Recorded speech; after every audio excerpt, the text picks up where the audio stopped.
Hi there. This is Dr. Kimberly Olson, licensed psychologist and licensed marriage and family therapist.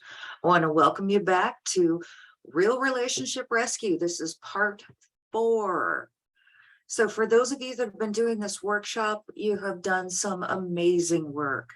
And I hope you're taking a week in between each of the sections because you need it. It's a lot of work emotionally. Now, definitely worth the payoff, but please give yourself some time. Okay.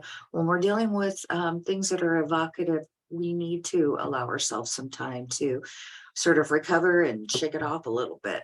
If you happened upon this on accident, because you didn't see it was part 4, that's cool. I would invite you to go back to part 1 if you'd like to join us on a journey. It is not an easy journey, but it will change your life and everything you think you know about relationships. So I'm going to come back again to the folks that have been with me. Again, congratulations. I hope that you were able to have some aha moments when you were looking at your patterns. And today is going to be full of many more aha moments. So let's look at the key for the eliciting maneuvers. Okay, same drill as before, guys. You're probably going to want to pause the video at this point and go back and put the designated item number under the given heading. So for example, under demographics, items 1, 2, and 3 will be placed there. Female authority, items 5 through 14. Male authority, 15 through 24. Romance, 34 through 45. Children, 46 through 59. Friends and colleagues, 25 through 33. And finally, culture, 4 and 60 through 70. So go ahead and pause and get your chart completed. And then we will unpause and we'll start looking at this together. Okay. We're going to move down to, this was the pattern part that we did last time. Here we go. All right, guys. So you have jotted in your listening maneuvers. So you should have 3 categories, beginning with the demographics that we discussed before, the patterns from last time, and now our eliciting maneuvers. So let's look at how each of these things plays out. So I want you to go ahead and underline portions that come from the previous sections, meaning they have something in common with templates and patterns. So we're with the same client who was raised in Bayfield, Maine, and then moved to Walter, lived in a safe neighborhood. They're both middle class, both come from long-term marriages. Okay. Person was an oldest child, so chances are that they were probably very responsible as well. Now, when you start looking at this person's eliciting maneuvers or how we get others or life to be predictable, they've done all those things that predict that their life is going to be very much like their template. So for example, this person went to college and has 2 jobs. Okay. If you want to be upper middle class or better in this culture, you're going to have to do things like that. So it is predictable. Okay. You want to do well, like you did, what you were raised with, you go to college and you get a couple of jobs. In this person's case, the husband's employed. They stayed in Walter for the family because that's what this family does. Okay. When you look back over the template and the pattern, they pretty much stay in one location for a very long time. And you can predict that their children will probably do something similar. Socioeconomics predicted by the template and pattern, and staying married. Okay. Because again, well, there's a couple of things going on. This person witnessed the dynamics of a long-term marriage, right? Because they watched their parents for 50 years. They realized that marriage is not a continual state of ecstasy where you are in that first stage of romantic love all the time, where you're wanting to have sex all the time, swinging from the chandeliers. And when the butterflies leave your stomach, Okay, that doesn't mean you're not in love. It just means you're moving on to another stage of relationships. I have a video of that one too. Okay, but there is something to the fact that they were modeled this. Okay, they were modeled how to handle conflict without leaving. Okay, they were modeled how to share household chores, how to share household responsibilities, how to be loyal.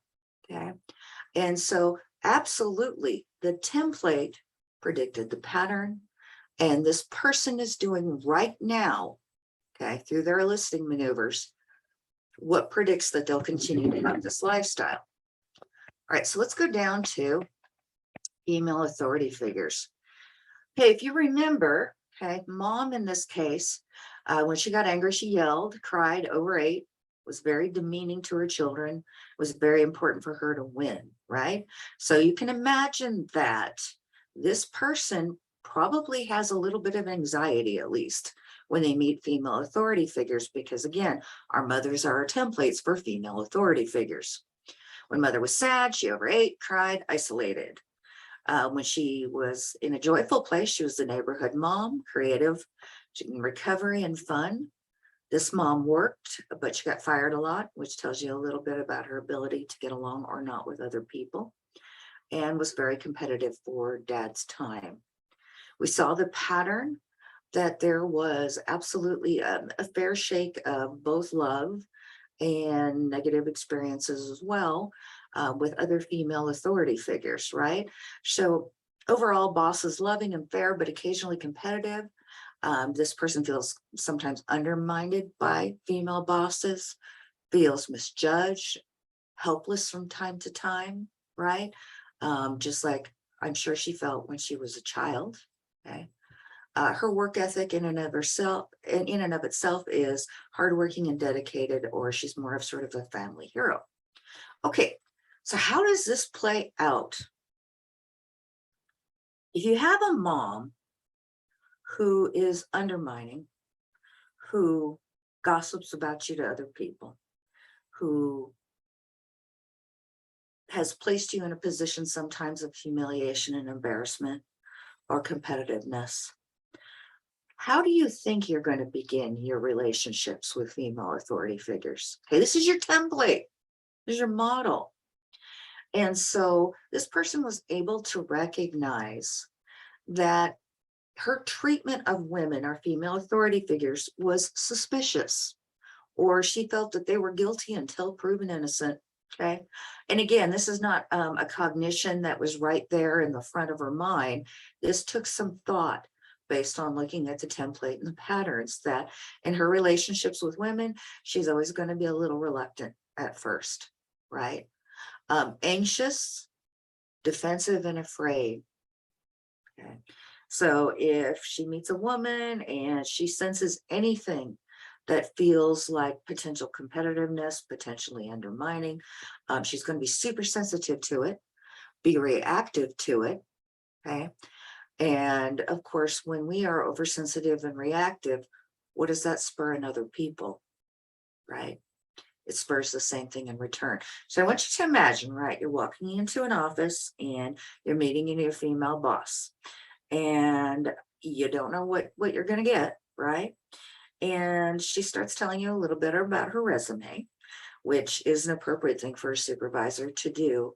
But it immediately hits you that this lady's talking to me like I don't know nothing. So I'm going to start telling her about my resume and all the things that I've done, right? Well, how's that going to make the supervisor feel? The supervisor is going to feel like you're being competitive with them. So unless they're very self-aware, they're going to up their ante too.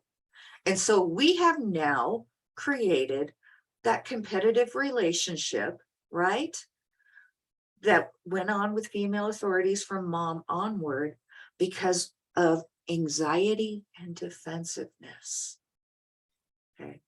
So you can see how this person's behavior, okay, of being super hyper vigilant to any invalidation or competitiveness makes them probably not the most fun person for a female supervisor to approach. And they don't mean to be, okay? It's just that anxiety and defensiveness begets anxiety and defensiveness. If you were raised that you had to constantly monitor whether or not you were being undermined, you're going to do that intuitively with female bosses if you had to do it with your mom. So maybe not all women are bitches. Maybe it is your hypervigilance, your defensiveness, you're paying close attention to everything that they say and they do, not because you're a bad person, but because it hurt so badly when you were growing up and you felt powerless when it happened to you. And so the survivor inside of you says, I'll be damned if I'm ever going to let anybody undermine me or treat me badly again, make me feel like a second-class citizen, right? But in fact, maybe that's not what your supervisor was doing at all. Maybe in fact, it was your defensiveness that spurred this response. Okay.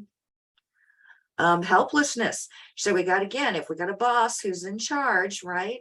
And you feel like she's giving you directives, not understanding what you are doing, and you're feeling undermined by her, just like with mom, okay, you're going to have a sense of helplessness. This person has control and power over you, right? And so what is that going to elicit in you? More defensiveness. Maybe for some people, they just get depressed, don't say anything at all and give up, right?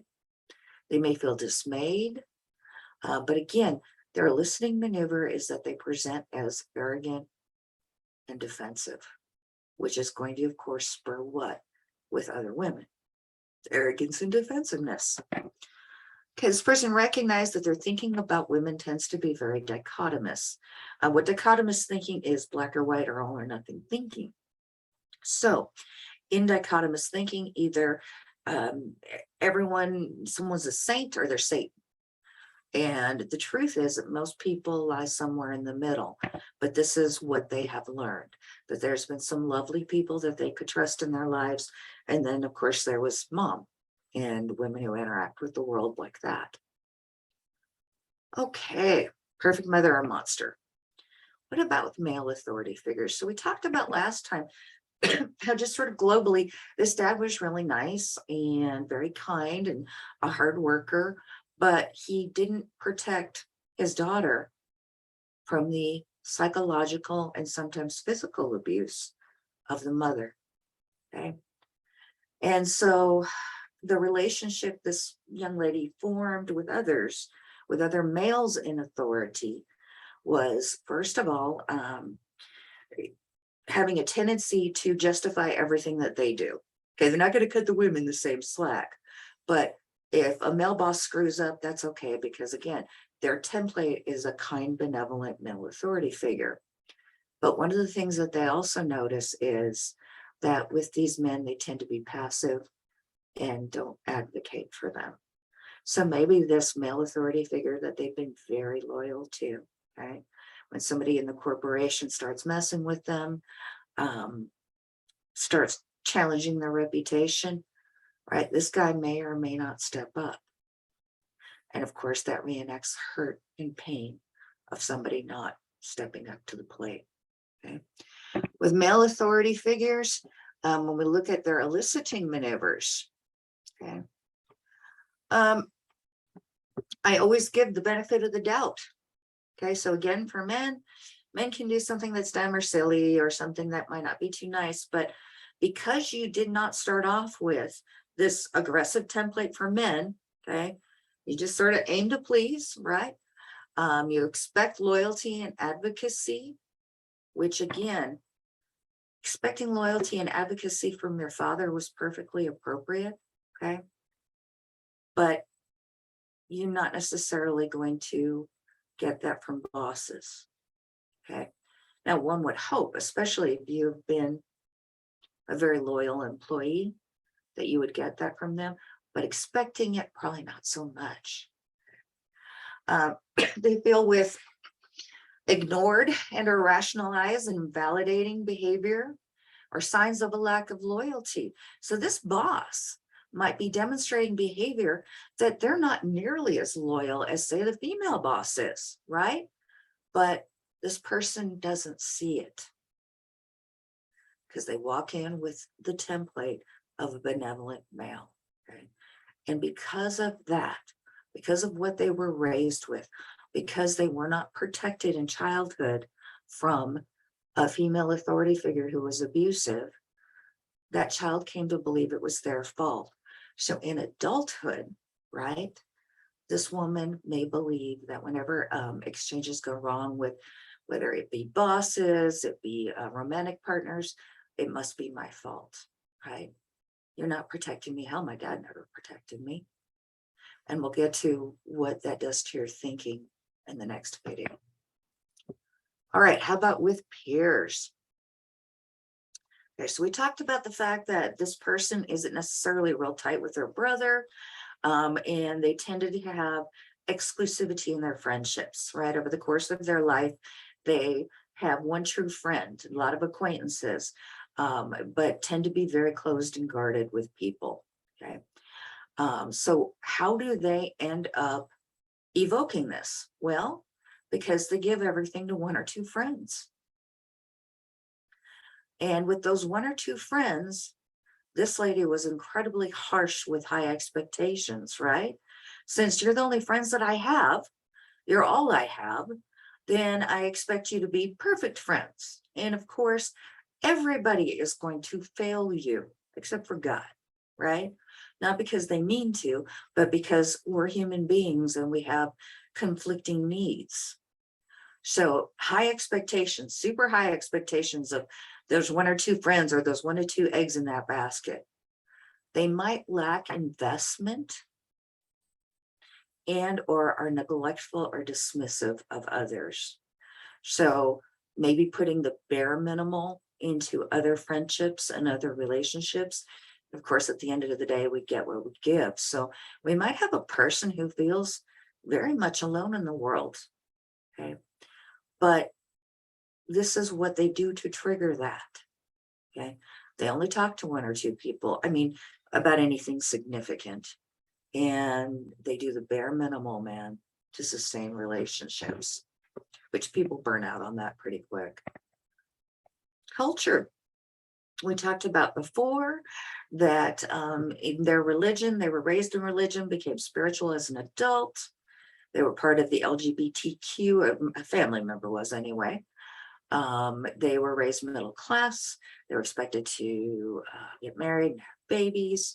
And one of the patterns that they noted in culture was that they feel like people assume that everything was given to them because they're Caucasian and they don't have the desirable figure, which today is very curvy, right? All right, so what do we do to elicit this?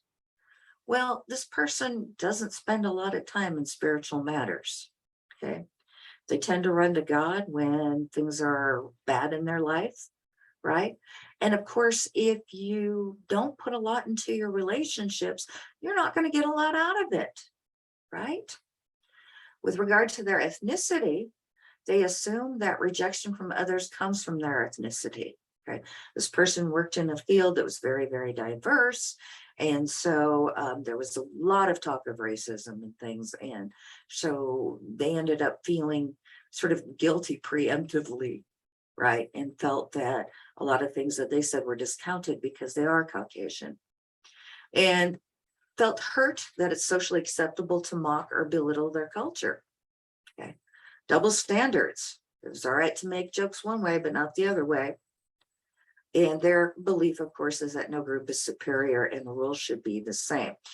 But here's the thing. Certainly, no group is superior and the rules should be the same. That's a great ideal, right? But there's so many things that have happened historically for ethnic minority groups, okay, that there's going to be a different level of acceptable expression of contempt, whether that comes from humor, from being doubting or distrustful of you because you're Caucasian. And while that hurts, is it unrealistic? Probably not. Okay. So part of their listening maneuver is this expectation that everybody's supposed to be treated the same. And part of that comes from a lack of recognition that we have no history of everybody being treated exactly the same. Issues in romance. So if you look at the first relationship, it kind of looks like they married mom. And in the second relationship, they married dad, right? So the first relationship, person was communicative, funny, but unfaithful, addicted, lies, manipulation. In the second, the person is loyal and kind, but very superficial. So what's our listening maneuver? How did they get this relationship this way? So they did something called bait and switch. And recognizing this in yourself, my God, it requires insight, right? Because again, everybody is really willing to look at everybody else's side of the street but their own. Unfortunately, it is only your side of the street that you can clean up. So I'm hoping that you were able to look with a degree of objectivity at yourself. And so in this person's case, they tolerated unacceptable behavior from partner number one. They were desperate. They were lonely. They felt devalued. Somebody loved me. And it was in that tolerance of that behavior that they got a relationship that was exactly as you would predict, which was abusive. In the second, they ignored the problems. Okay, lazy and easily frustrated. That's what they're saying about themselves, right? So they don't want to do a whole lot of work on their relationship. They just want it to come easy. Okay. And the relationship tends to be neglected. Okay. So again, kind of like the relationship with God, where they were doing a bare minimal to stay connected, kind of like the relationship with friends, where they were doing the bare minimal to stay connected. This is what they were doing in their marriage. Okay. And it wasn't because they didn't care. It's because they felt powerless. And fighting with somebody or working through your conflicts requires work. Ignoring them, not so much. But of course, unfortunately, the consequences of continuing to ignore your problems is the love tends to decrease over time as well. Okay. Never ever mistake a lack of conflict for intimacy. Okay. A lack of conflict could mean you just don't care anymore.